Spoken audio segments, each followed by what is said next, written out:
Assalamualaikum warahmatullahi wabarakatuh. Alhamdulillah, wassalatu wassalamu ala rasulillah. Segala puji dan puja kehadirat Allah subhanahu wa ta'ala, juga salawat dan taslim kepada Nabi besar Muhammad sallallahu ala alihi wa sahbihi wasallam. Ketemu lagi teman-teman sekalian di sesi tanya jawab kita di malam hari sekitar antara 19.30 sampai 20.30 atau jam 20.00 sampai 21.00 tergantung kondisi dan keadaan tentunya. Dan pada malam ini kita mulai di jam 20.00 kurang lebih. Dan insya Allah kita akan membuka sesi tanya jawab seperti biasa. Teman-teman silahkan bertanya apa yang butuh ditanyakan berhubungan dengan masalah pertanyaan agama. Baik berhubungan dengan masalah tema kita, Corona dan solusinya dalam Islam, ataupun tema-tema atau pertanyaan yang lainnya. Berhubungan dengan apa yang kita bahas tadi siang, yaitu kita sempat membahas masalah cuka atau al-khal yang Nabi SAW menyampaikan kalau itu adalah rajanya lauk ya. Kemudian juga kita sudah membahas mayones atau mustard juga, dan kita sudah membahas anjuran Nabi SAW berhubungan dengan masalah itu dan manfaat-manfaatnya. Kemudian juga kita sudah membahas garam dan juga bagaimana Nabi SAW menyebutkan tentang keutamaannya. Dan perlu saya garis bawahi sebenarnya teman-teman sekalian, cukup banyak yang bisa dibahas ya, apalagi berhubungan dengan masalah herbal ini. Hanya saja saya sekali lagi hanya fokus kepada apa yang disebutkan dalam Al-Quran dan juga hadis Nabi SAW, dengan tujuan tentunya bagaimana saya bicara sesuai dengan bidang yang mungkin saya pelajari, yaitu bidang agama, menyebutkan tentang dalil yang ada, baik itu ayat Al-Quran ataupun hadis Nabi SAW. Jadi contoh misalnya manggis. Contoh manggis itu adalah buah yang enak, mungkin manfaatnya sangat banyak. Di Indonesia diadakan penelitian, bahkan sampai kulitnya bagus, tapi belum ada riwayat hadis secara khusus menyebutkan masalah manggis misalnya. Maka saya tidak akan membahas soal itu ya, karena juga bukan bidang saya bukan seorang medis, bukan seorang herbalis, tapi saya membahas kalau misalnya ada ayat Al-Quran yang menyebutkan seperti kasus anggur, zaitun, ya, kurma, kemudian labu yang disebutkan dalam ayat-ayat Al-Quran, juga disebutkan dalam hadis Nabi SAW, sebagaimana sudah kita bahas dalam beberapa hari ini. Saya mengingatkan kepada teman-teman sekalian, kalau Corona insya Allah akan berlalu. Hanya saja kita seperti orang yang sedang ujian sekarang. Dan dengan kita ujian ini, sekarang kita diberikan lembaran kertas. Allah subhanahu wa ta'ala satu waktu akan mengangkat atau mengambil kertas ujian kita itu. Beruntunglah orang yang berhasil mengisi dengan kebaikan-kebaikan. Dan tentu saja dia secara otomatis juga akan lolos ya, dan akan punya panduan hidup serta pengalaman hidup baru setelah dia berhasil dari ujian ini. Dan rugilah orang yang menyerahkan kertas lembarannya tanpa ada isi apapun, tidak mengambil pelajaran dan ibrah dari apa yang sedang terjadi ya.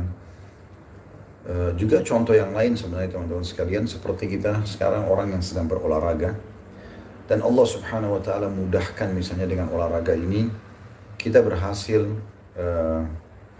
membentuk otot-otot kita, dan Masya Allah sudah bugar, sudah atletis gitu kan. Namun sayangnya setelah berlalu masa pelatihan, kita nggak pernah lagi latihan, maka tentu badan kita akan kembali melar dan juga rusak, seakan-akan kita belum pernah olahraga sebelumnya. Jadi ini saya kasih contoh bagi orang yang tidak mengambil pelajaran dari apa yang terjadi pada wabah corona ini. Tadi siang sudah sempat saya bacakan bagaimana Allah subhanahu wa ta'ala mengirim tanda-tanda kebesarannya dengan tujuan untuk membuat manusia itu sadar atau tunduk dan patuh kepada hukum Allah subhanahu wa ta'ala. Dalam surah Al-An'am surah nomor 6 ayat 42 sampai 43. Maaf, sampai 44 tadi kita baca ya. 42 sampai 45. Saya membacanya kurang lebih 3-4 ayat tentang masalah Allah memerintahkan kita untuk menjadikan cobaan-cobaan yang dia kirim dan didatangkan sebagai ibrah dan pelajaran. Baik teman-teman sekalian, kita akan coba bacakan pertanyaan yang masuk insya Allah. Semoga Allah mudahkan saya untuk menjawab dan juga mengikhlaskan niat sehingga bisa menjadi tambahan amal. Juga bagi teman-teman yang bertanya, ikhlaskan niatnya tujuannya karena ingin bertanya, dan saya berharap tidak ada di sini teman-teman yang sengaja iseng mengirim pertanyaan yang tidak diperlukan atau hanya sekedar mengetes ya. Karena kita di sini hanya saling berbagi. Saya juga bukan orang lebih pintar daripada Anda, tapi saya menjalankan firman Allah SWT. Bahkan kita semua, a'udzubillahi minasyaitonirrajim, fadzakir fa inna dzikra tanfa'ul mu'minin. Saling memberikan peringatan karena peringatan bermanfaat sekali bagi orang-orang yang beriman. Juga menjalankan sabda Nabi SAW, ad-dinun nasihat, agama ini semua isinya nasihat. Baik, pertanyaan pertama di sini yang akan saya bacakan. Saya ingin bertanya, ketika binatang meninggal, itu masuknya ke neraka atau ke surga? Saya tidak tahu soal itu. Ya. Tetapi yang jelas binatang tidak ada hisab. Ya. Tidak ada hisab mereka, dalam arti kata tidak ada gara-gara perbuatannya dia masuk ke dalam neraka. Yang saya tahu mereka akan dibangkitkan insya Allah pada hari kiamat, dan pada saat mereka dibangkitkan maka mereka akan ditanyain oleh Allah Subhanahu Wa Taala kenapa kambing ini menanduk yang ini gitu kan. Tapi belum ada penjelasan yang saya temukan bahwasanya mereka seperti manusia ya, akan masuk ke dalam surga ataupun ke neraka ya. Walaupun di surga ada penyebutan tentang adanya hewan-hewan di sana ya. Tapi yang saya ketahui Allah alam ini hewan-hewan yang memang Allah sediakan fasilitas di surga dan berbeda, bukan hewan dari dunia itu sendiri. Assalamualaikum warahmatullahi wabarakatuh. Saya bertanya, setiap saya berdoa terkadang saya merasa bosan, tapi saya takut dosa dan bercampur bosan, Ustaz. Gimana caranya agar kita meninggalkan rasa bosan itu? Saya balik bertanya dulu, kenapa Anda bosan dalam berdoa? Sebabnya apa? Apakah memang Anda hanya niat untuk menjalankan sebuah rutinitas sehingga muncul kebosanan ya? Seperti umumnya ibadah, kalau sholat, puasa gitu kan. Kalau kita membaca Al-Quran, berzikir, masuk dalamnya doa, kalau Anda memang niatkan dari awal hanya untuk mengisi waktu, hanya sebuah rutinitas saja, maka nanti otomatis akan seperti itu. Akan ada kebosanan yang muncul. Tapi kapan Anda tidak bosan? Kalau Anda mengejar keutamaannya. Oleh karena itu, saya sangat menganjurkan diri saya dan teman-teman sekalian, pada saat Anda akan melakukan sebuah kebaikan, maka lakukan kebaikan itu dengan niat bahwasanya Anda memang betul-betul ya, mengejar keutamaannya. Misalnya kita sholat karena ingin mengejar keutamaan sholat, kita puasa karena ingin mengejar keutamaan puasa, kita berdoa karena ingin mengejar keutamaan berdoa. Sampai kata Nabi SAW, sesungguhnya doa itu akan bermanfaat, ya, akan bermanfaat sekali, baik sudah dilihat hasilnya atau belum. Karena dasarnya memang dia ibadah, tetap akan memberikan manfaat kepada kita. Kalau Anda masih ingat tentunya, kalau sempat ikutin ya, saya pernah menyampaikan sebuah riwayat Nabi SAW, nanti akan datang hari kiamat, orang-orang yang memang dia diberikan pahala bergunung-gunung. Dan saking dia tidak tahunya dari mana, dia bertanya, dari mana ini? Gitu. Ya. Dari mana ini? Maka para malaikat mengatakan, ini doamu atau ini pahala doamu yang belum kau terima jawabannya di dunia. Pada saat itulah Nabi SAW berkata, mereka, orang-orang ini berharap agar semua doa yang pernah mereka sampaikan di dunia belum dikasih balasannya di dunia. Mereka berharap dibalas di akhirat karena besarnya pahala itu. Artinya tidak ada alasan untuk jenuh dan bosan, karena memang kalau Anda kejar keutamanya dan Anda yakin, Anda lihat hasilnya atau tidak di dunia, Anda akan dapat tetap di akhirat dalam bentuk pahala yang bergunung-gunung. Maka itu luar biasa. Bahkan kata Nabi SAW, la yaruddul qadha illa doa, tidak ada yang bisa menolak takdir kecuali doa. Jadi dia akan bermanfaat sekali doa itu. Karena dia sendiri adalah ibadah. Cukuplah teman-teman sekalian, doa itu definisinya adalah komunikasi seorang hamba dengan Tuhannya. Bagaimana kalau Anda bekerja di satu perusahaan, ya, atau Anda berada di bawah naungan seorang pemimpin, misalnya presiden, raja, dan Anda menjadi penasehatnya, atau Anda menjadi orang yang sangat dekat, sering aja setiap hari berkomunikasi dengan dia, ya, maka Anda pasti akan merasa punya kedudukan, dan saya yakin Anda tidak akan jenuh berbicara dengan dia. Tanpa kita samakan Allah SWT dengan makhluknya, kita tidak boleh jenuh dengan Allah SWT, karena dia yang memberikan kita kehidupan, dia mematikan, dia memberikan rezeki, dia menikahkan, dia memberikan keturunan, dia segala-galanya. Allahu ala kulli syai'in qadir. Bahkan kaum salafus saleh sangat bahagia bila mereka punya kesempatan untuk komunikasi dengan Tuhannya. Nabi SAW dikatakan kalau lagi ada masalah yang beliau hadapi, maka yang pertama beliau lakukan adalah langsung berdoa, sholat dan berdoa. Jadi jangan pernah punya rasa bosan, kecuali memang Anda hanya jadikan sebagai rutinitas. Saran saya, sebentar ini Anda tinggal ketik Google tentang keutamaan doa, baca, sehingga Anda mengejar keutamaan itu. Insya Allah tidak akan ada kejenuhan dalam masalah ini, ya. Assalamualaikum warahmatullahi wabarakatuh. Ustaz, saat saya sholat tiba-tiba saya menangis, teringat betapa sayang Allah kepada saya. Padahal saya banyak berbuat maksiat. Apakah menangis saya di saat sholat bisa membatalkan sholat saya? Pertama sekali, ini adalah tanda-tanda keimanan. Jadi kalau Anda bisa menangis pada saat ibadah, atau Anda bisa menangisi dosa yang pernah Anda lakukan, itu adalah tanda-tanda keimanan. Ya, itu dulu. Yang sisi yang lain, jawabannya untuk pertanyaan ini adalah, apakah batal sholatnya? Jawabannya tidak. Jawabannya tidak. Karena banyak orang subhanallah mau menangis tapi nggak bisa. Biar dia mau menangis tapi dia nggak bisa. Jadi orang kalau bisa menangis karena mengingat dosanya, karena terharu, bisa beribadah, bisa merenungi nikmat Allah, itu adalah sebuah karunia yang luar biasa. Itu insya Allah tidak batalin sholat. Assalamualaikum warahmatullahi wabarakatuh. Saya merasa sholat saya lebih khusyuk di masjid. Namun karena sedang wabah kita dilarang ke masjid dan saya merasa kehilangan kualitas sholat saya. Mohon nasihatnya Ustaz. Orang mukmin, akhi dan ukhti, sholat dimanapun dia akan tetap khusyuk. Dia akan merasa kenikmatan. Ya. Karena Nabi SAW mengatakan, innama ju'ila li arda masjidan wa tahura. Allah telah jadikan untukku, kata Nabi SAW, ya, masjid bumi ini semuanya masjid dan juga tempat untuk bersuci. Artinya dimanapun orang sholat sebenarnya harus dia khusyuk. Ya. Masalah Anda rindu dengan masjid itu adalah karunia, iman dalam hati. Tapi harusnya Anda bisa khusyuk dimanapun Anda berada. Ya, saya sarankan teman-teman jangan kurung dirinya di bingkai kehidupan yang dia buat sendiri. Misalnya dia berkata, saya kalau tidak minum kopi pagi hari kepala saya pusing misalnya. Maka ini bisa mengganggu nanti, betul-betul dia akan pusing gitu kan. Jadi biasa saja, saya sholat dimanapun saya akan khusyuk. Jadi mau kita sholat di rumah kita, mau kita sholat di rumah keluarga kita lagi silaturahim, mau kita sholat di kantor kita, mau kita sholat di musola atau di masjid, semuanya sama. Khusyuk harusnya ada. Tapi tentu kita tidak bisa pungkiri masjid jauh lebih baik daripada rumah, ya, terutama di sholat wajib. Tetapi kalau di sholat sunnah, Nabi SAW menekankan agar kita sholat di rumah. Kata Nabi SAW, sesungguhnya sholat seseorang yang kalian lebih afdal dia kerjakan di rumahnya kecuali sholat wajibnya. Artinya memang kita dianjurkan untuk sholat tahajud, sholat duha, sholat qobliyah, sholat ba'diyah, sholat taubat, wudhu di rumah. Nah, seperti itulah.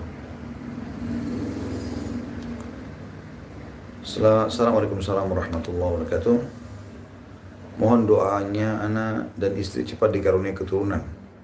Saya mau bertanya, adakah wirid khususnya? Semoga Allah SWT kabulkan niat Anda dan semoga Allah Subhanahu wa taala memberikan keturunan yang salih dan salihah. Kalau wirid khusus saya tidak tahu, tapi Anda cukup beristighfar dan memohon kepada Allah SWT.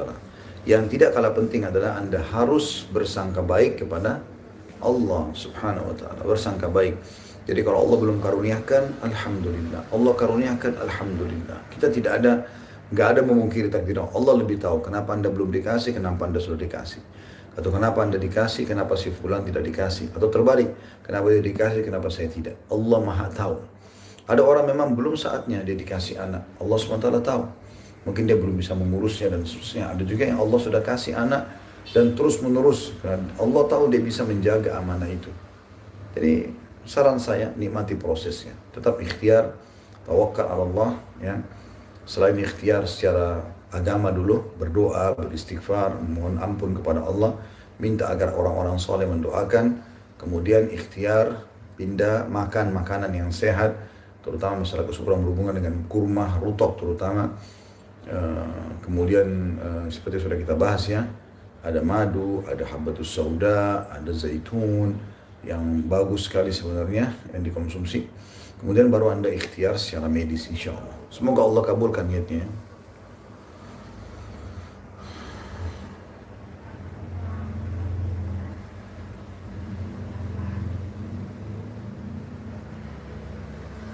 Assalamualaikum warahmatullahi wabarakatuh. Ustaz, ana mau bertanya bagaimana pendapat Ustaz mengenai ijab kabul. yang tinggal ayah tiri, apakah sah? Karena ayah kandung sudah meninggal, barakallahu fiik. Setahu saya ayah tiri nggak bisa jadi wali. Ya. Yang boleh ayah kandung, kalau ayah kandung tidak ada, pindah ke paman, saudara kandungnya ayah. Kalau nggak ada baru pindah ke saudara, kalau nggak ada baru pindah ke anak kalau dia janda, gitu kan. Kalau nggak ada baru dia pindah kepada kerabat-kerabat, ya. Tapi ayah tiri ini setahu saya tidak bisa menggantikan posisi ayah, ya.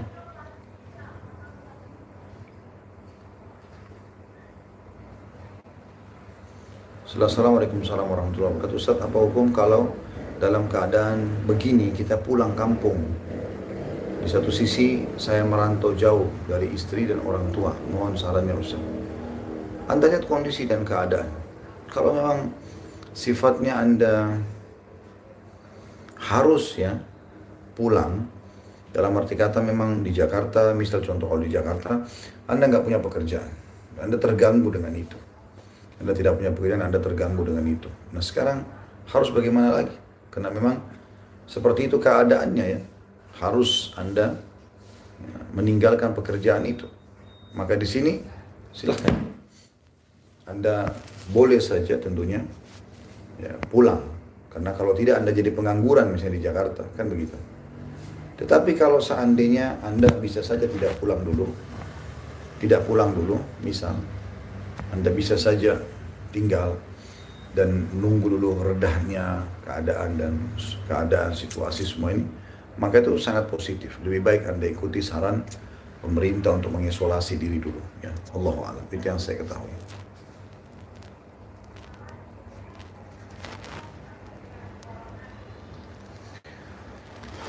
Afwan Pak Ustadz, mau bertanya, gimana cara supaya kita tidak terjatuh ke dalam hal yang sama, padahal sudah berjanji tidak akan mengulanginya lagi. Jazakallah khair.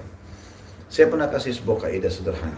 Kalau teman-teman ingin rajin mengerjakan sebuah ibadah, maka usahakan jangan kerjakan kecuali Anda sudah tahu janji Allah di situ. Dan itu sebentar kok sebenarnya. Mengetahui janji Allah itu sangat sebentar, ya, tidak sulit untuk itu. Anda tinggal membaca di Google, ketik misalnya keutamaan sholat malam, lalu Anda coba baca keutamaan sholat malam itu. Mungkin Anda baca maksimal 5 menit, ya, 7 menit sebuah artikel. Jadi Anda tahu, oh ternyata saya sholat malam dapat ini. Nanti itu akan menjadi motivator yang sangat besar agar kita selalu mengerjakan, ya. Begitu juga pada saat tadi penanya ini, bagaimana agar bisa tidak terjerumus dengan kesalahan yang sama. Maka sederhana, Anda usahakan Anda usahakan membaca ancaman Allah di ibadah atau di maaf. Anda membaca ancaman di dosa yang akan Anda lakukan. Misal orang terbiasa berzina, dia mau berhenti, baca ancaman. Orang biasa bohong, orang biasa riba, ya dia baca ancamannya supaya dia bisa berhenti. Itu saran saya. Jadi Anda coba baca ancaman dosa yang sedang Anda terjerumus lagi itu. Ketik di Google tentang ancaman orang ini dan itu. Baca, insya Allah wahyu itu bisa berbicara dengan hati kita, ya.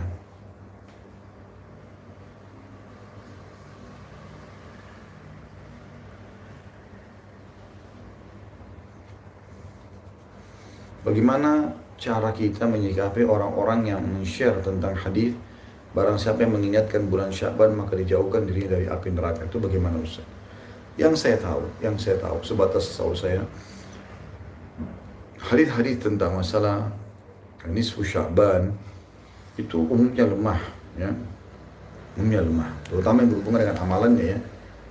Satu-satunya hadis yang mungkin masih dibahas oleh para ulama adalah kalau tiba di nisfu Sya'ban, bulan Sya'ban, Allah Subhanahu wa taala melihat ke hamba-hambanya, kemudian Allah memaafkan orang yang tidak punya permusuhan di antara mereka. Tapi amalan khusus tidak ada. Tapi kalau amalan bulan Sya'ban banyak, ya. Nabi SAW memperbanyak puasa di bulan Sya'ban, dan Nabi SAW pada saat itu juga menemani Aisyah yang sedang membayar utangnya. Nah, Aisyah pernah punya utang Ramadan belum terbayar di bulan Sya'ban, maka Nabi SAW juga berpuasa sekalian, ya. Kemudian juga Anda kerjakan semua amalan-amalan yang lain yang nanti akan memudahkan Anda di Ramadan mengerjakannya, seperti sholat malam, baca Quran, ya, zikir. Karena dia adalah bulan betul-betul transisi yang mendekati atau melekat dengan bulan Ramadan yang harus kita full ibadah gitu kan. Maka semua ibadah-ibadah yang akan dikerjakan Ramadan kita maksimalkan di bulan Sya'ban gitu. Ada sebuah riwayat yang menjelaskan tentang berhentinya seseorang melakukan ibadah puasa kalau sudah pertengahan Sya'ban ya. Kayak nanti ini kita akan masuk misalnya kalau pertanggalan Indonesia besok 15 Sya'ban ya. Kalau pertanggalan Saudi hari ini tanggal 15 Sya'ban. Nah, ada riwayat yang menjelaskan Nabi SAW itu kalau sudah lewat 15 Sya'ban beliau memberhentikan puasa sunnahnya itu Senin Kamisnya gitu kan. Tapi ulama mengatakan ini bukan berarti tidak boleh berpuasa, terutama bagi orang yang sudah rutin kayak puasa Daud, dan juga bagi orang yang mau membayar utangnya, maka itu dianjurkan dia justru untuk berpuasa ya. Setelah salam, saya seorang ayah, apakah saya mendapat pahala membesarkan dua anak saya dan yang saya besarkan dari lahir? Karena saya nikahi ibunya setelah dua anak itu lahir. Sekarang sudah hijrah. Saya kurang paham yang dimaksudnya. Kalau Anda maksudkan adalah Anda nikahi seorang janda yang punya anak dua dan Anda urus dari bayi ya. Ya karena di sini dikatakan saya seorang ayah, apakah saya mendapatkan pahala membesarkan dua anak saya yang saya besarkan dari lahir karena saya nikahi ibunya setelah dua anak itu lahir. Sekarang sudah hijrah. Yang saya tangkap sekarang mungkin adalah anak zina mungkin ya. Anda berzina, kemudian Anda punya anak dari seorang wanita, setelah dua anak ini lahir baru Anda menikahi istri Anda sekarang ya. Bisa kasus itu atau memang Anda menikahi janda yang membawa anak ya. Dan Anda urus dari bayi. Kalau kasus pertama teman-teman sekalian yaitu Anda berzina dulu, kemudian setelah dua anak mungkin kumpul kebo dan seterusnya, apalah istilahnya. Setelah itu Anda boleh ikut pengajian, Anda mulai sadar, Anda lalu menikahinya sebagaimana bahasa ini sekarang sudah hijrah. Maka apakah mendapatkan pahala atau tidak ya? Saya tidak bisa menjanjikan pahala dari membesarkan anak itu sendiri karena mungkin ini bisa saja Allah Maha Kuasa untuk itu ya. Tapi yang jelas perbuatan Anda dalam melakukan perzinahan itu haram. Itu berdosa, Anda harus taubat nasuha. Dan semoga saja insya Allah kalau Anda sudah bertaubat, mudah-mudahan Allah Subhanahu wa taala catat semua pengorbanan Anda menjadi pahala, termasuk kalau Anda taubat anak itu bisa dinisbatkan kepada Anda insya Allah.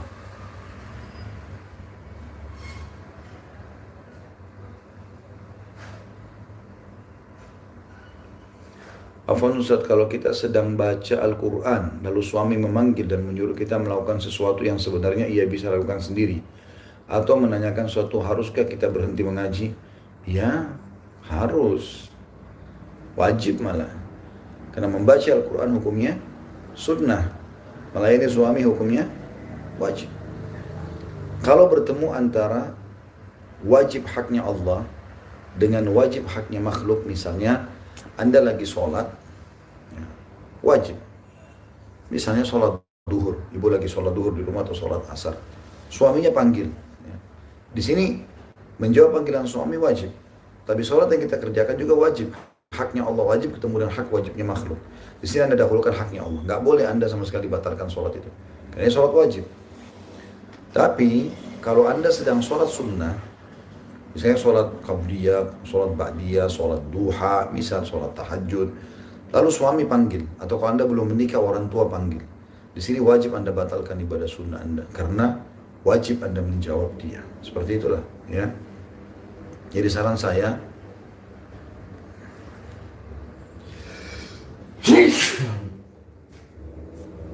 mohon maaf, alhamdulillah. Jadi saran saya, Anda tetap menjawab panggilan tersebut, lalu kemudian Anda kembali mengaji lagi, ya. Karena memang Aisyah berkata radhiyallahu anha, hai para istri, kalau seandainya kalian mengetahui besarnya hak kalian yang sudah Allah atau hak suami kalian yang sudah Allah bebankan pada kalian, maka kalian akan mengambil debu kaki suami kalian dan kalian letakkan di pipi kalian. Dan juga ada seorang wanita bernama, bukan bernama ya, tapi dia bibinya Imran ibn Husain, begitu dalam riwayat disebutkan. Tapi nggak disebutkan namanya wanita ini siapa, setahu saya. Ya, maka dia lagi datang ke rumah Aisyah lalu bercerita tentang suaminya dan umumnya keburukan yang diceritakan. Maka eh, Nabi SAW lewat lalu berkata begini, hati-hati dengan ucapan, karena suamimu surgamu atau nerakamu. Sulitnya apa? Ibu penuhi dulu, gitu kan? Ibu harus bersyukur kalau suami masih minta tolong. Berarti Allah masih berikan kesempatan Anda mendapatkan pahala dari permintaan tolong dia, walaupun dia mampu melakukannya. Ya. Ini mirip dengan bagi penanya, ibu yang penanya ini, mirip dengan bagaimana kalau Anda belum nikah lalu ayah Anda minta sesuatu dan ayah Anda bisa ambil sendiri misalnya. Kita diambilin koran, dan diambilin air, dia mampu ambil sendiri. Tapi dia minta tolong. Apa yang Anda lakukan? Anda suruh orang tua ambil sendiri? Kan nggak mungkin. Sementara setelah Anda menikah, suami di atas ayah. Kalau ayah Anda mengatakan datang jemput saya, suami mengatakan jangan keluar, yang mana Anda dahulukan? Suami. Nggak boleh Anda ikutin ayah Anda. Seperti itu keputusannya. Ya. Baik. Selanjutnya saya baca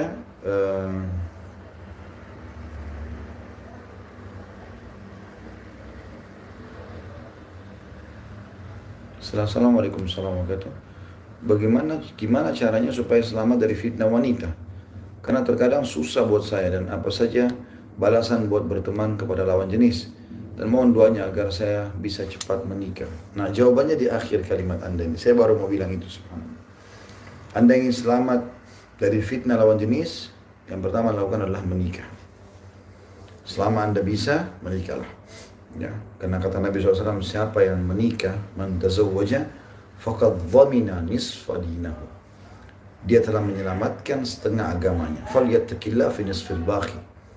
Maka dia harus bertakwa kepada Allah di setengah yang tersisa. Maksudnya apa? Setengah agamanya aman, kenapa? Karena fitnah terbesar bagi laki-laki adalah perempuan, fitnah terbesar bagi perempuan adalah laki-laki.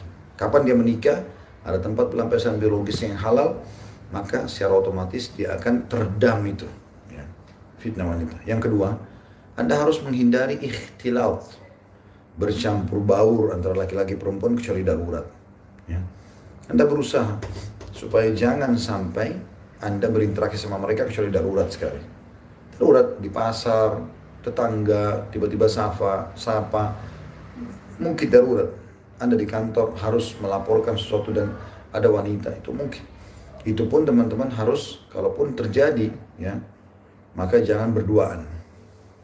Ikhtilat, orang bercampur baur itu biasanya umum. Tapi kalau dia sengaja, walaupun di keramaian dia sengaja dempet-dempet, sengaja memang mengundang syahwatnya, maka jadi haram. Sementara juga di sini tidak boleh khalwat, ya, berduaan saja, sengaja berduaan. Maka itu tidak boleh, kata Nabi SAW, kalau laki-laki dan perempuan berduaan, yang ketiganya syaitan, gitu kan. Kemudian yang keempat, Anda turunkan yang ketiga maksud saya. Jadi yang pertama itu menikah. Yang kedua adalah jauhi ikhtilat, bercampur baur, terutama khalwat kalau berdua-duaan. Dan yang ketiga, gudul basar, turunkan pandangan dari yang haram. Jadi jangan sengaja kalau ngomong menatap matanya, melihat hidungnya, melihat bibirnya, jadi hanya tidak tertarik dan gitu. Maksud dalam masalah poin 3 adalah turunkan pandangan dari tandapan tontonan-tontonan yang haram. Karena tontonan ini akan mengundang syahwat kita. Sebenarnya teman-teman, syahwat kita ini kalau tidak dipicu tidak ada, tidak terpicu dia. Dia beda seperti rasa lapar, rasa haus yang memang dia muncul kita nggak bisa bendung. Tapi kalau syahwat bisa. Ada orang menduda, menjanda bertahun-tahun bahkan sampai meninggal. Padahal mereka sudah pernah rasakan biologis, itu tidak apa-apa. Karena memang dia tidak pikirkan itu, dia tidak coba picu. Tapi ada orang yang masih gadis, masih bujang, terpengaruh selalu syahwatnya karena tontonannya selalu yang begitu. Ya. Yang keempat, jauhi komunitas. Ya. Komunitas memang yang selalu begitu. Jadi teman-teman Anda jangan yang pacaran sana, pacaran sini, begitu ketemu dengan Anda, dia datang sama pacarnya, gandeng-gandengan, lagi peluk-pelukan, lagi ciuman. Anda melihat itu, ya susah. Kita pun manusia, kita kan peka, kita bisa terpengaruh dengan itu. Oh ya enak ya, oh coba ya, oh begini ya. Apalagi kalau dia sengaja godain, sengaja tunjukkan, dia cium depan Anda, dia peluk, dia bermanja-manja. Kan ini semua mempengaruhi itu. Itu saran saya. Dan yang terakhir, yang kelima, berdoa. Minta agar Allah Subhanahu wa ta'ala hilangkan fitnah wanita. Ada seseorang salafus saleh, dia berdoa begini. Dia mengatakan, sesungguhnya yang paling saya khawatirkan dalam hidup saya adalah fitnah wanita. Maka saya minta kepada Allah agar syahwat saya tidak muncul kecuali kepada pasangan halal. Dan Allah kabulkan. Sehingga kalau saya melihat wanita yang bukan mahram saya, tidak ada beda antara dia sama tembok. Enggak terpengaruh. Tapi kalau sama pasangannya dia ada syahwatnya. Dan itu bisa terjadi. Itu bisa terjadi. Ya, seperti itulah. Saya baca selanjutnya dari Instagram ya. Tadi saya sudah baca dari YouTube. Ya. Handphone sebelah kanan saya YouTube. Sudah saya jawab tadi beberapa pertanyaan. Sekarang saya pindah ke Instagram. Pendapat sholat id di rumah gimana Ustaz? Saya tidak pernah tahu ada sholat id di rumah. Yang saya tahu adalah kalau sudah diputuskan oleh pemerintah tidak boleh sholat id misalnya, ya gugur hukumnya. Ya, gugur hukumnya. Jadi dikerjakan secara rame-rame di lapangan. Itu dicontohkan oleh Nabi alaihi salatu wassalam. Ya. Sebatas mana kewajiban ayah tiri terhadap anak tirinya dalam hal nafkah dan nasihat, dan apakah ayah tiri menanggung dosanya jika anak tiri berbuat maksiat? Kalau nafkah sebenarnya tidak ada kewajiban khusus ya, tapi dia punya kewajiban memberikan istrinya yang janda misalnya. Nah di sini nanti tentu dia harus punya pertimbangan, janda ini sendirian atau bawa anak. Kalau dia menikah dengan yang bawa anak, ya sudah, dia harus pertimbangkan. Yang wajib orang tuanya iya, tapi kan istrinya harus membiayai anaknya. Tidak mungkin dia biarkan itu. Maka sunnahnya adalah dia memberikan juga kebutuhan anaknya. Tapi yang wajib adalah istrinya di sini. Yang wajib adalah istrinya ya. Kalau apakah ayah tiri bertanggung jawab terhadap anak tirinya, maka jawabannya tentu saja di sini kalau berada sama dia, misalnya di rumahnya tinggal ya, di bawah naungan dia sekarang menjadi pemimpin rumah tangga. Kalau dia biarkan bermaksiat, maka ya dia bertanggung jawab. Atau dia sengaja mengajarkan perbuatan-perbuatan bebas sehingga anak tirinya menjadi bebas, pergaulannya dia bentuk menjadi itu, maka dia berdosa. Sebagaimana juga Anda kalau mendidik dia menjadi anak yang baik, yang bakti, yang soleh atau soleha, maka Anda panen pahalanya seperti ada masukan di pesantren misalnya, kan gitu. Seperti itulah.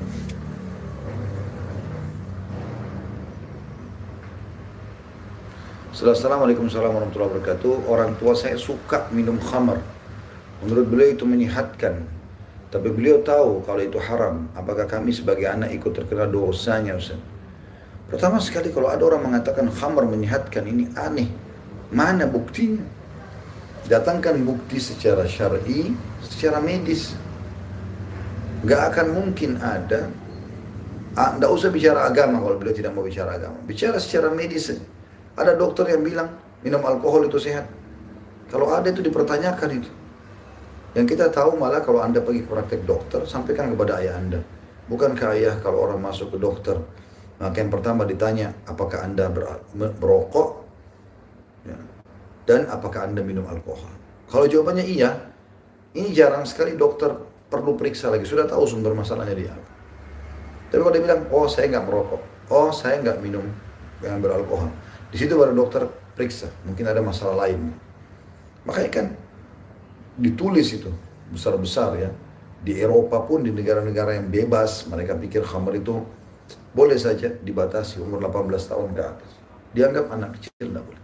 Begini, kalau teman-teman mau tahu itu adalah perbuatan baik, saya seorang ayah, saya kasih contoh berhubungan dengan rokok misalnya. Ada seorang dulu guru sekolah di Saudi, guru SD kebetulan, dan dia datang ke sebuah masjid. Kebetulan di masjid itu ada seorang syekh dan dia bilang, syekh, katanya rokok itu haram. Karena rokok itu berbahaya bagi kesehatan. Saya merokok bertahun-tahun, saya sehat-sehat saja. Saya nggak apa-apa. Gitu. Maka kata syekhnya, baiklah. Kalau kau menjawab mengatakan rokok itu sehat, kena kau merokok? Dia bilang iya. Baik, istrimu merokok nggak? Dia bilang tidak. Anakmu? Tidak. Kalau kau beli rokok nanti, belikan juga buat istri anakmu dan kasih mereka. Kalau perlu bayi yang baru lahir juga kasih rokok. Kan kau anggap baik. Maka dari situ dia bisa tangkap, oh iya dengan akal sehatnya, kalau ini baik pasti akan kita bagi-bagi. Berikan kepada istri, berikan kepada anak. Rokoklah semua satu rumah. Fitrahnya orang, subhanallah, saya punya dulu paman. Alhamdulillah dia sudah berhenti merokok. Dia sebelum berhenti merokok, dia kalaupun merokok, dia bilang, saya nggak bisa merokok dalam rumah. Saya nggak tega kalau anak istri saya menghirup udaranya. Dia tahu itu secara fitrah. Gitu kan. Contoh saja, begitu juga dengan khamr. Kalau baik, ya kasih istri Anda, kasih anak Anda. Yang baik pun kalau perlu jangan susu, kasih khamr. Itu kan secara fitrah, berarti memang dia tidak baik secara alami. Jadi itu bukan alasan. Kalau apakah Anda dapat dosanya, tentu tergantung. Kalau Anda melihat beliau membuat kemungkaran, Anda tidak ingatkan. Misalnya Anda mengatakan, ayah maaf, saya khamar itu tidak boleh. Dan ini haram karena Allah SWT berfirman begini. Sudah kau nggak usah campuri, kau masih anak kecil. Ya, terima kasih. Yang penting kita sudah sampaikan. Kalau Anda sudah amar ma'ruf nahi mungkar, sudah menegakkan kebenaran dan melarang kemungkaran walaupun sekali, kewajibannya kan sekali, maka berarti sudah gugur tugas Anda. Yang kedua, yang ketiga, yang keempat, yang ke-1000 amar ma'ruf nahi mungkar itu adalah sunnah hukumnya. Ya. So, saya mau bertanya, saya mau meminta maaf dengan teman saya, tapi teman saya tidak mau memaafkan saya dan dia malah mengumbar aib saya di media sosial. Gimana saya menyikapinya? Mohon penjelasannya Ustaz. Itu risiko Anda berbuat salah memangnya. Subhanallah, kita teman-teman sekalian usahakan jangan pernah punya musuh. Karena kadang-kadang musuh itu datang karena kita sendiri yang munculkan gitu. Kenapa harus punya musuh? Kenapa harus buat masalah sama orang? Manfaatnya apa? Gitu. Saya heran kadang-kadang orang yang hidupnya memang konflik. Dia tuh gejolak dalam hatinya. Masalah apa nih dia mau lahirkan? Dia mau sekalian melahirkan masalah. Untuk apa punya musuh? Gitu. Apa punya musuh? Nabi SAW saking tidak maunya punya musuh, beliau sampai orang munafik jelas-jelas memusuhi Nabi SAW. Lalu kadang-kadang kalau ada Umar bin Khattab, ada Khalid bin Walid, ada Sa'ad bin Mu'ad, pernah sahabat-sahabat Nabi mulia ini melihat ada orang munafik menyakiti Nabi SAW, langsung mereka hembuskan pedang sambil mengatakan, ya Rasulullah, perintahkan saya tebas lehernya orang ini. Dia sudah kurang ajar sama Nabi. Apa kata Nabi SAW? Jangan. Nanti orang-orang akan bilang Muhammad membunuh teman-temannya. Mereka masih mengaku muslim, masih mengaku sebagai sahabatku. Saking luar biasanya Nabi menjaga agar jangan ada permusuhan. Sehingga orang-orang munafik pun jadi serba salah dengan Nabi, karena Nabi nggak balas keburukan mereka dengan keburukan. Kita harus menjadi orang yang cerdas, teman-teman sekalian. Menjadi orang yang luar biasa. Karena kalau ada orang yang ghibah kita, orang fitnah kita, lalu kita balas dengan yang sama, kita biasa berarti. Tapi kita harus menjadi orang yang luar biasa. Ya, bagaimana jadi orang luar biasa? Ya, kita tidak ikut-ikutan, jangan balas kebodohan dengan kebodohan, keburukan dengan keburukan, gitu ya. Itu dulu poin. Nanti saya akan masuk ke pertanyaan. Sekarang, Anda sudah terlanjur buat salah, terjadilah permusuhan itu. Anda sudah minta maaf, ternyata teman masih belum memaafkan. Anda harus jadi tanda tanya, kenapa dia belum maafkan? Apa sebabnya? Nah, bisa saja mungkin bobot kesalahan Anda lebih besar daripada permintaan maaf Anda. Karena banyak orang begitu, subhanallah. Jadi dia pun minta maaf terpaksa. Maafin saya ya, saya kemarin sudah gibah kamu. Padahal orang yang sudah digibah ini, digunjing ini, udah sakit hatinya luar biasa gitu. Dia udah tersakiti dan tidak cukup dengan ucapan sekali maaf. Mungkin Anda harus datang di depan dia, nunjukkan keseriusan, saya benar-benar bersalah. Saya istighfar kepada Allah. Tunjukkan keseriusan itu. Dan Anda mulai mengkanter kesalahan dia itu atau fitnah itu. Misalnya Anda telepon kepada teman-teman yang pertama Anda hubungin dulu. Assalamualaikum warahmatullahi wabarakatuh. Saya kemarin tuh atau minggu lalu, bulan lalu, tahun lalu cerita tentang si fulan. Ini tuh salah. Saya menggunjing dia. Saya bertobat dan istighfar, maka saya tarik perkataan saya. Nah, semenjak itu kalau teman Anda yang satu lagi terus menyebarkan aib itu, Anda sudah nggak tanggung lagi dosanya. Jadi orang juga melihat keseriusan kita seperti itu, ya. Insya Allah kalau Anda sudah memperbaiki itu, Allah punya cara kok memberhentikan dia untuk menyebarkan di medsos, ya. Bahkan mungkin bisa kembali bumerang itu kepada dia. Yang penting Anda muhasabah dulu, itu yang penting.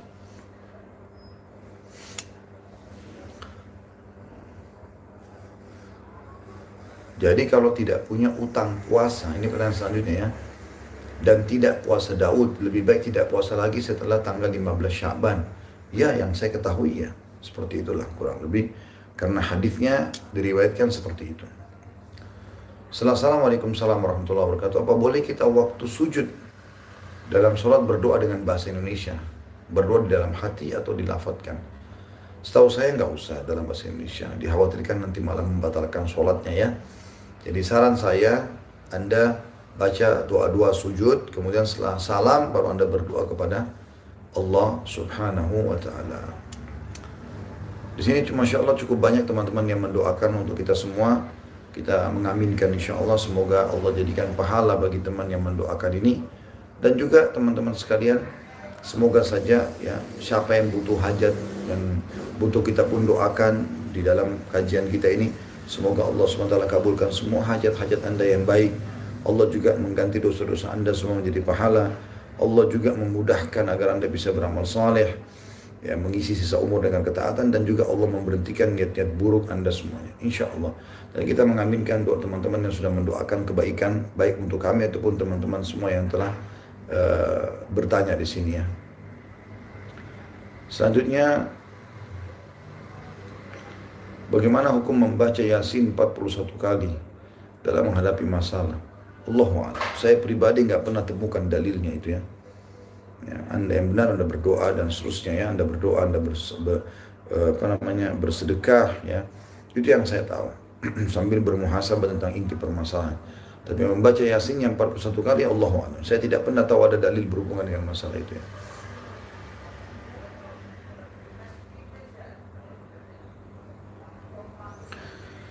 Bagaimana cara melembutkan hati yang keras? Nah, benar, hati bisa keras. Bahkan Allah Subhanahu wa taala menyebutkan dalam Al-Baqarah, "Au asyaddu qaswah", bisa lebih keras daripada batu.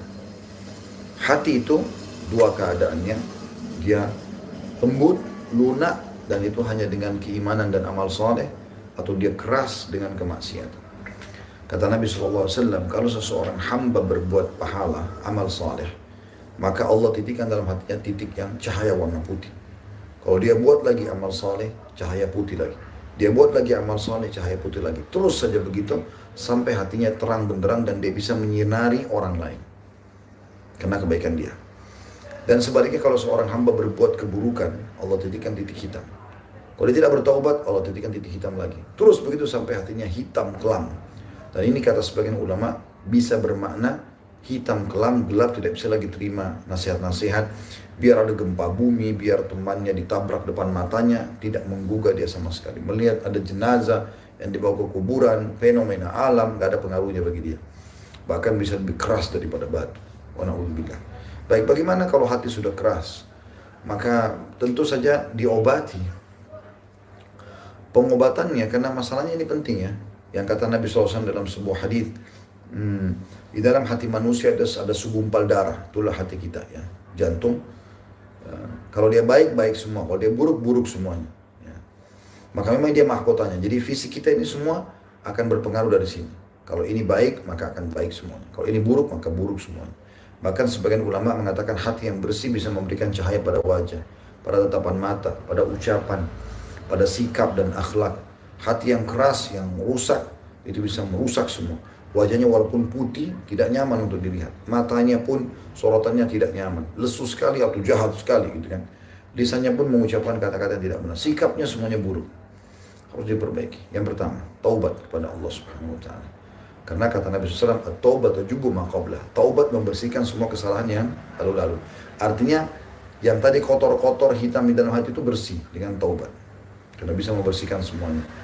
Walaupun dosa besar, asal Anda taubat nasuha. Dengan 3 syaratnya. Yang pertama syaratnya adalah, kata Imam Nawawi, meninggalkan dosa-dosa ketika lagi zina berhenti, lagi riba berhenti, lagi bohong berhenti. Yang kedua sesali, yang ketiga janji sama Allah tidak akan mengulanginya. Ya. Kemudian yang kedua, Anda perbanyak baca Al-Quran. Karena kata Nabi SAW, sesungguhnya hati manusia itu bisa berkarat. Ya. Dan para sahabat mengatakan, "Ya Rasulullah, apa obatnya?" Kata Nabi SAW, baca Al-Quran. Membaca Al-Quran. Yang ketiga, Anda sekarang mulai transisi, pindah dari keadaan Anda sekarang kepada keadaan yang lebih baik. Jadi misalnya, malas sholat, sekarang sudah sholat. Ya. Dengan cara baca keutamanya sholat itu. Anda berteman sama teman-teman yang buruk, Anda pindah kepada teman-teman yang baik. Anda dulu tidak pernah mengaji, baca Quran, sekarang Anda belajar baca Quran. Coba Anda transisikan. Insya Allah dengan itu hati Anda akan lunak. Insya Allah bi'idznillah.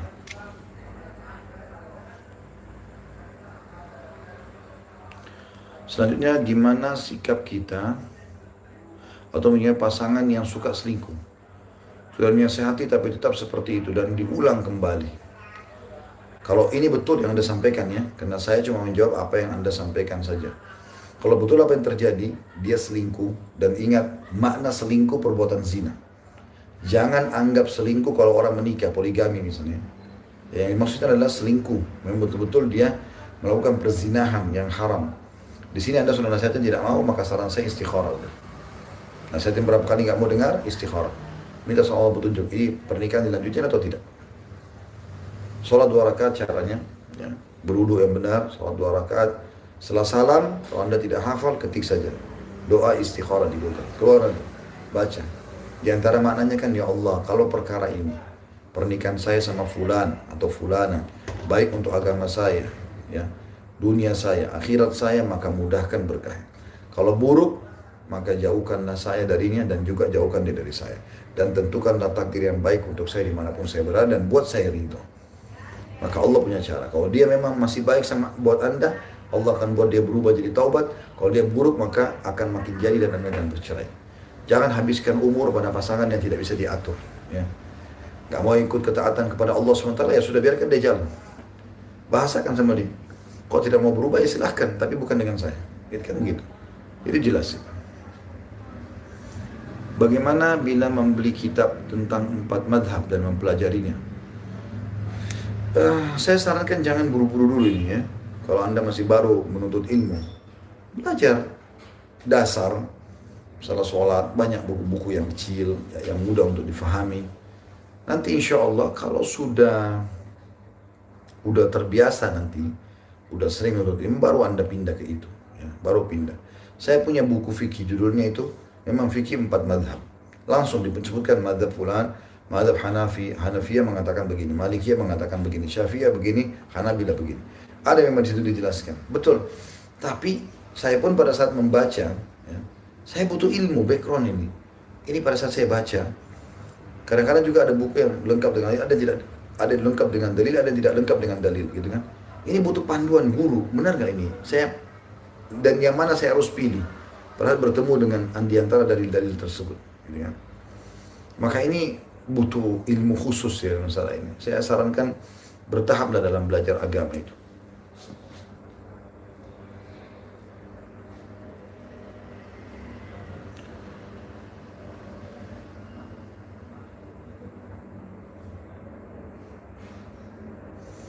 Mau bertanya, jika menyelenggarakan pesta yang tidak bisa mengatur semua tamu untuk memakai jilbab bagi yang muslim atau makan duduk, apakah yang menyelenggarakan pesta ikut berdosa? Iya, karena Anda penyebabnya itu kan. Makanya ada proses walimah syar'i, ya, pernikahan syar'i. Kami membentuk sebuah lembaga namanya Mawaddah Indonesia. Itu sekarang kami lagi coba kembangkan ide-ide di dalamnya, gitu kan. Itu memang kita jelaskan bagaimana, dan kita tunjukkan di situ bagaimana pernikahan syar'i. Ada hijabnya, tamu kita anjurkan, dan tidak ada masalah. Di undangan Anda tulis, kami berharap agar datang dengan menggunakan busana muslim. Masalahnya apa? Orang non muslim bisa datang tamunya, ya sudah, jangan Anda undang orang non muslimnya. Tidak usah diundang dulu dalam masalah itu. Daripada dia datang dengan pakaian terbuka jadi fitnah bagi orang lain, kan gitu. Anda punya hak untuk tidak mengundangnya. Kalau dia tanya kenapa saya nggak diundang, karena yang datang semuanya muslim. Mereka berjilbab, Anda sendiri tidak berjilbab. Nanti kalau Anda muncul sana sendiri, Anda akan risih, kan gitu. Gitu kan. Jadi bisa saja. Itu hak kita, itu hak kita. Sebagaimana juga kalau ada orang mungkin buat acara di diskotik, di bar segala macam, mungkin dia tahu kita orang yang dekat dengan Allah, dia tidak akan undang kita, kan begitu. Itu demi maslahat semuanya, baik kita maupun dia, gitu ya.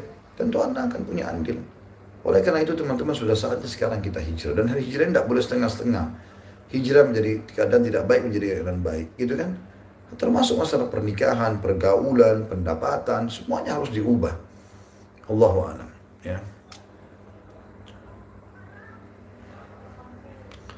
Bagaimana dengan utang puasa orang yang meninggal? Kalau dia memang meninggal dan meninggalkan puasa Ramadan, ya, puasa wajib atau puasa nazar, maka walinya wajib untuk membayarnya. Walinya wajib membayar, jadi anak-anaknya atau suaminya atau istrinya membayar itu. Kalau memang dia pada saat hidup, dia bisa membayar dengan puasa. Tapi kalau si mayit memang dasarnya pada saat hidup tidak bisa bayar, misalnya dia orang tua, Dia pun kalau hidup dia tidak bisa puasa, dia hanya bisa bayar fidyah atau dibayarkan fidyah oleh kerabatnya, maka berarti dibayar dengan fidyah juga.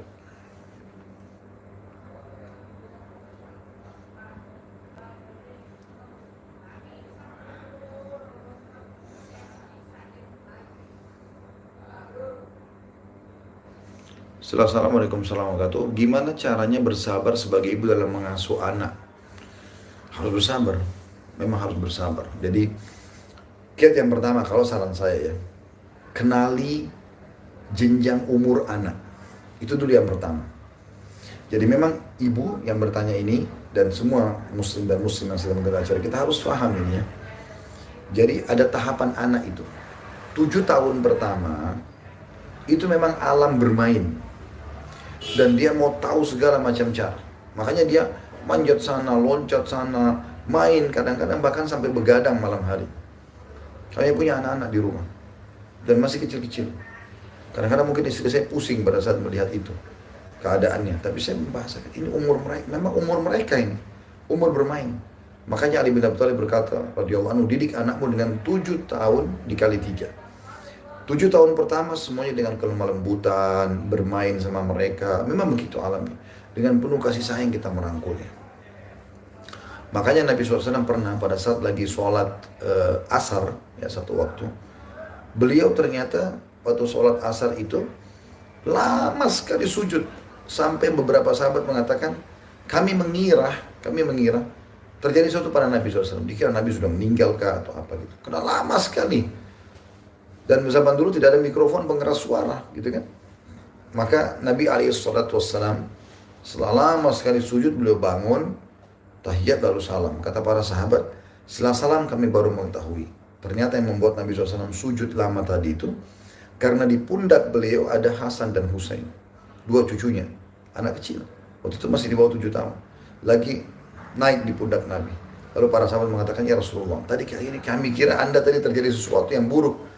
Kata Nabi SAW, saya tidak ingin ya memberhentikan atau mengganggu tunggangan kedua cucu ini di pundakku.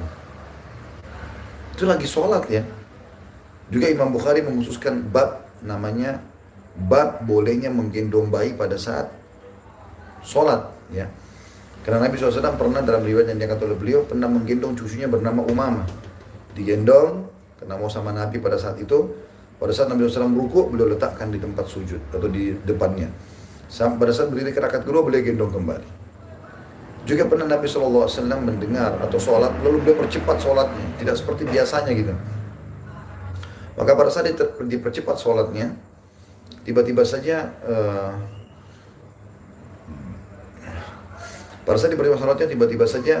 beliau salam, ada yang bertanya, ya Rasulullah, Anda tidak seperti biasanya sholatnya, maksudnya kok lebih cepat sekarang? Kata Nabi SAW, tadi waktu saya lagi imami kalian sholat, saya mendengar ada tangisan bayi, masih balita, masih anak-anak, di bawah 7 tahun, menangis di saf wanita. Dan saya tidak mau konsentrasi atau khusyuk ibunya terganggu gara-gara itu. Jadi ini muamalannya, jadi proses jenjangnya memang begitu, jenjang mereka bermain, gitu. Jenjang mereka masih harus dirangkul, mereka masih manja, seperti itu. 7 tahun kedua, dari 7 tahun sampai 14 tahun, kata Ali bin Abi Thalib, didik mereka dengan ketegasan, bukan kekerasan.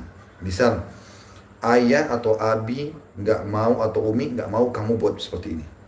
Kamu boleh begini, kamu nggak boleh begini. Tegas, tapi bukan keras. Ya. Makanya hadis Nabi SAW yang berbunyi, suruhlah anak kalian sholat di umur 7 tahun. Ya, mulai 7 tahun maksudnya. Walaupun sebelumnya kita boleh ajak sholat, tapi penekanannya, tegasnya itu di 7 tahun. Dan pukul mereka di umur 10 tahun. Tapi pukulan di sini jangan dianggap kekerasan ya. Karena ulama hadis mengatakan darbatun ghairu mubarrah. Pukulan yang tidak boleh berbekas, gitu kan. Jadi tanamkan prinsip pada saat itu. Ini boleh, ini nggak boleh. Ini haram, ini halal, gitu. 7 tahun yang kedua, 7 sampai 14 tahun. 7 tahun Anda didik itu. Ini umur SD ini, sampai tamat SMP. Gitu kan. 7 tahunnya itu, kurang lebih. Sampai masuk SMA lah ya. SMA kelas 1, kelas 2 gitu. Kemudian 7 tahun ketiga, dari 14 sampai 21, ini jenjang mulai tamat SMA sampai 7 tahun ke depan, ya, sampai dia selesai kuliah, gitu ya. Di sini Anda ajak dia bermusyawarah. Kata Ali bin Abi Thalib, kalau kau sudah melakukan 3 tahapan ini, setelah 21 tahun lepaskan, dia akan jadi pemimpin di masyarakat. Nah, tapi yang saya masukkan sini adalah jenjangnya itu. Memang ibu harus sabar saatnya dia bermain. Yang kedua, pekalah, ibu harus pekah atau bapak yang bertanya ini,